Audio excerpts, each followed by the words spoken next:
بنازم به نام بزرگت مجاهد، نترس و صبوری چو فاروق و خالد. تو برکن ز دنیا فساد و سیاهی، تو شمشیر خیبر سپاه خدایی. بلرزد ز عزمت جهان ستمگر، بکن شام دنیا تو صبح منور. توی مظهر دین، توی عزت ما، توی دفع ظلمت، توی حرمت ما. د دې عصر اتل اسلام پال مجاهد، ختمون کید کفر فساد و ملحد. د سر زور و پسر د شمشیر د عمر، مفسدینو تټینګ د ولاړ په ډګر.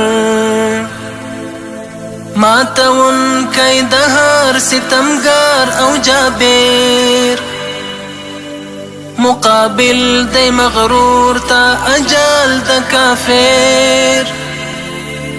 د عزت مساتون کئی دزړو مودوا، د مظلومو لپاره مسکا د مسکا.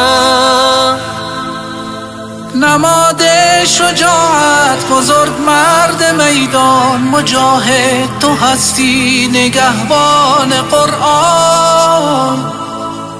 نترسی ز لوم ملامتگری ها، به فضل بزرگ خداوند رحمان.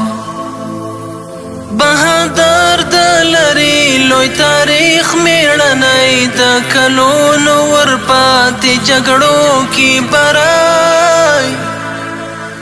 د ټینګ عزم خوندی مضبوطه مورال، د کفري قانون مخکې د تور او ډال.